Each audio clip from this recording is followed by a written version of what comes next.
Every day, something dramatic happens in the Caribbean that affects our lives. We'll give you the details. We'll give you the facts on Caribbean Perspective with Eddie Frederick. Host Eddie Frederick. Welcome to Caribbean Perspective. So glad you can join us. The story that takes the lead in today's edition for Monday, 11th November 2024, and brought to you in association with our friends at Antillean Group. Regional political strategist Peter Wickham predicts Trump's second four-year term will be more of the same. Details after this important message. Believe in our strength, we'll stand by you. Protection from all, perils big and small. Reassurance we give, it's so clear to see. Peace of mind, that's our service guarantee. We look after all our family. Yes, we do at every opportunity. Antillean Group, underwriters of all classes of insurance solutions for your protection and investment. Live well financially.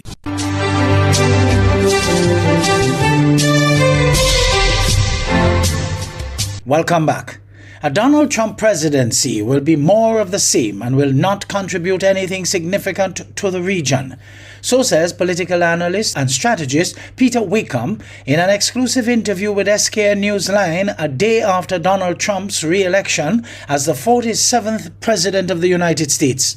Andre Huey of SKN Newsline reports. I think the relevance of the Caribbean will be pretty much the same. The extent to which it is irrelevant will be pretty much the same. I think that we will continue to be irrelevant unless some opportunity arises where Trump feels that there is a use that we can be put to, because he is a transactional type of leader. He transacts deals and he operates on the basis that if I want you for something, then I will use you in that regard. If you're comfortable being used, then that's fine. No, there's arguments that within international politics, that's a language that is common. And, if that's the case, then, that's not unreasonable. But there has to be something in it for us. And I think that on the last occasion, there clearly wasn't. I thought that the extent to which we were being used was crassly presented. Are we going to have to ask ourselves whether we're comfortable with that again? Going forward, I do think that we are not going to see any significant benefits from the Trump administration. And indeed, I think that we're going to see substantial difficulty. Mr. Wickham said he is looking at two particular initiatives for the Caribbean to see what will happen under a Trump presidency. One is the Bridgetown initiative that's being canvassed globally in terms of providing a more even playing field in terms of finance. And then there's this debt for environment swap, which a few countries have been involved in. Antigua, Barbados has just signed on. I think that these kinds of initiatives are ultimately going to go nowhere because it requires environmental focus that Trump does not have. So it's not a priority for him. And the extent to which we are gaining revenue from that type of initiative, is going to continue to be lost because there's not going to be an interest in that. In light of this assessment, how should Caribbean leaders approach a Donald Trump presidency? But I don't expect any special or differential treatment. And as far as what advice you could give to leaders is concerned, is that I think the leaders have to be able to break for themselves. We are developing closer relationships with countries like China and Taiwan, China especially in terms of financing, Taiwan in terms of other initiatives. People are looking at the relationship with Europe, the relationship with the United Kingdom. People are looking at relationship with Cuba, Latin America, and now we're developing relationships with Africa. That ought to be our focus continuing. It's just 4 years. And I would say that in that 4 years, we should not expect anything exciting from Donald Trump or the Trump administration, and that we should focus our energies on developing far more exciting relations elsewhere. And let's hope that the situation improves in 4 years' time. Donald Trump defeated Vice President Kamala Harris to win the U.S. presidency for the second time in 12 years. Andre Huey, SKN Newsline. Bahamas' Prime Minister Philip Davis, meantime, responds to questions about the U.S. President-elect and climate change. The Republicans have not really been on that climate change bandwagon, and so how is that going to play out now? Now with Trump on the world stage, I am kind of skeptical about climate justice really being something that we could benefit from over the next 4 years. That, of course, University of the Bahamas Executive VP Dr. Ian Strawn appearing last night on the program The Rundown, where he reminded that President-elect Trump has been a vocal skeptic about global warming, even at times threatening to withdraw U.S. financial support from global initiatives to combat this world crisis. Prime Minister, the Honorable Philip Davis, today played down these concerns, noting that even without President Trump, the world has been dragging its feet to address this issue. So he speaks for his country, and I don't blame all this on him. Don't forget now, the meeting of the parties, which are the leaders of the world, have been going on for this will be the 29th year, and he's only been around for the last 10 years, and we're still no further ahead than we were 29 years ago. So that's why our voices continue to agitate and advocate for meaningful action to curb the impact and the effects of the consequence of climate change, which is devastating not just small island developing states, but even the larger countries in the world.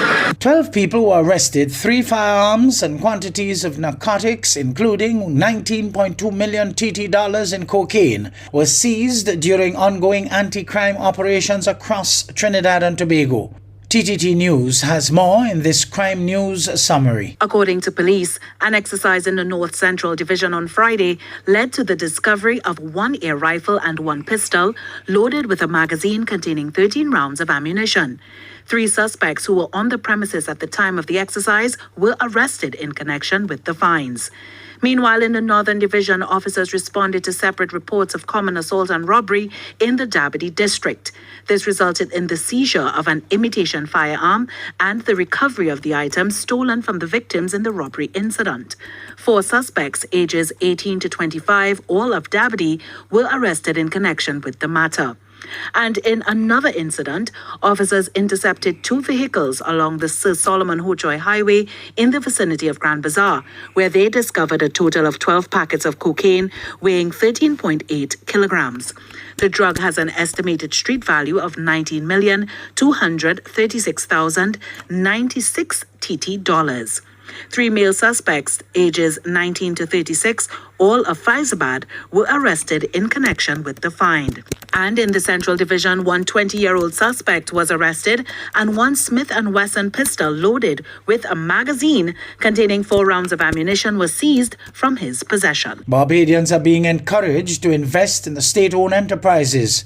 That's the call from Minister in the Ministry of Finance, Ryan Strawn. We're not selling the airport, but without prejudice to that specific arrangement, we felt it was important that we make that investment upfront, and obviously we will negotiate as appropriate, but make that investment without waiting for the timelines that they were proposing in relation to that. But the key there again is to make sure that the investments that are required to keep these facilities competitive, I think is really where we need to look at how do we work with the private sector so that Bajans can get the best possible rate of return. The last update that I had, they were close to being able to sign, but we have made a decision, though, given the timelines for investment for the new partner, we've made a decision to update the aeronautical instruments and the equipment at the airport as government, because it is our intent to make sure that Barbados is repositioned as quickly as possible.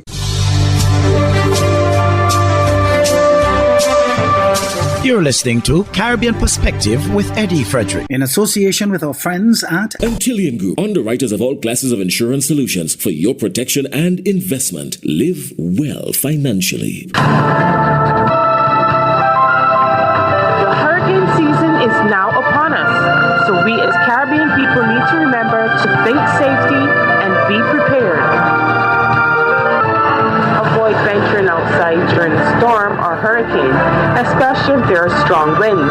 Rooftops and other debris are often blown about and can cause great damage.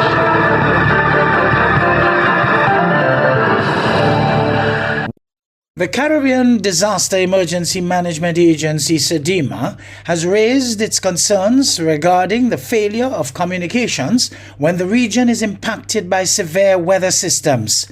Executive Director Elizabeth Riley suggests countries are yet to learn their lessons on communication. Ms. Riley told the Ivan Plus 20 policy dialogue several lessons were learned from Hurricane Ivan and its impact on member states. Every time we have events in the region, the first thing that goes is the comms. We speak about the importance of the redundancy. We talk about going back to the old-time HF, VHF, and we do have to fall back on that for basic communication. So if you fast forward now to the Beryl situation, you ask the question, were we prepared? The fact of the matter was Beryl brought a different dynamic.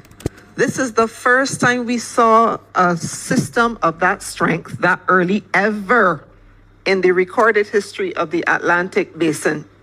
So if all of us are honest, we were not expecting it because it had never happened before.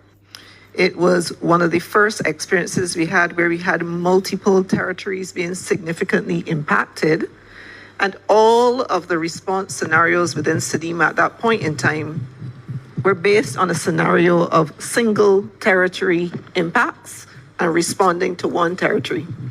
So what it said to us, and we learned so much from that situation, because after Ivan, we had a major review meeting in the region. It was actually held in Jamaica. And we reviewed everything about Ivan, from the early warning through to the response, and we revamped things at SEDIMA. And now for a regional roundup with HGP's Caris Gonzalez out of Guyana. The regional airline, which was rebranded as LIAC 2020, following its collapse during the coronavirus pandemic, plans to connect Guyana with the Caribbean islands from November 9 once it receives government approvals.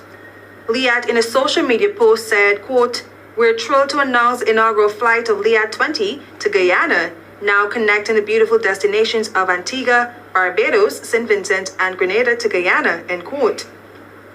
A look on LIAC's website shows the airline will use its ERJ-145 jet to operate a direct service to Guyana's Chadijagan International Airport from Grenada. Flight time is 1 hour and 40 minutes. Once in Grenada, travelers will have a short layover before heading to either Antigua or Barbados.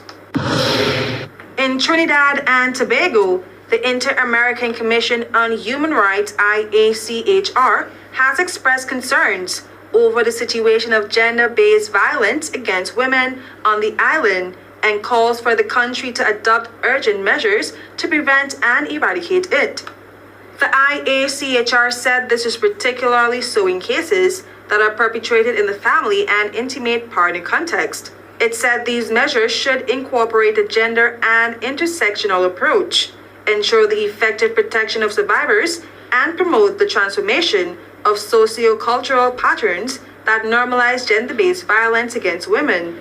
The Commission, a principal and autonomous organ of the Organization of American States, OAS, whose mandate derives from the OAS Charter and the American Convention on Human Rights, received reports of homicides of at least 4 women in October 2024 who experienced a history of domestic and intimate partner violence.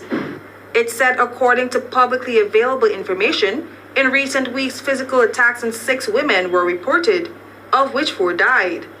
These attacks were perpetrated by partners or ex-partners of the victims. In some cases, the victims would have been beneficiaries of protection measures that were not implemented.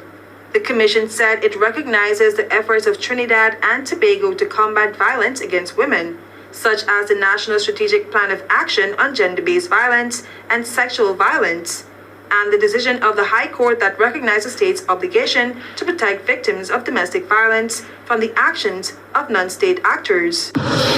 Over in Antigua, the government of Antigua and Barbuda has announced that it will accord an official funeral for a member of Parliament, Assad Michael, who was found murdered in his home on Monday.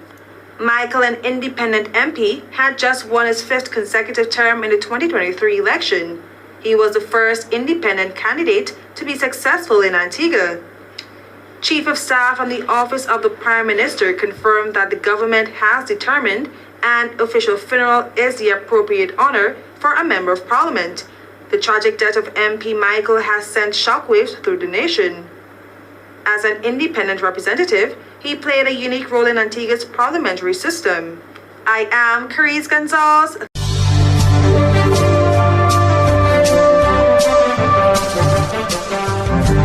I am Eddie Frederick. This has been Caribbean Perspective, a whole new approach to highlighting developments in the Caribbean. In the meantime, please follow us on Facebook and subscribe to our YouTube channel for daily regional news and more, in association with our friends at Antillian Group.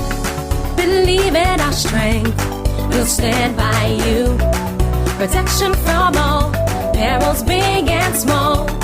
Reassurance we give, it's so clear to see. Peace of mind, that's our service guarantee. We look after all our family. Yes, we do at every opportunity. Antillian Group, underwriters of all classes of insurance solutions for your protection and investment. Live well financially.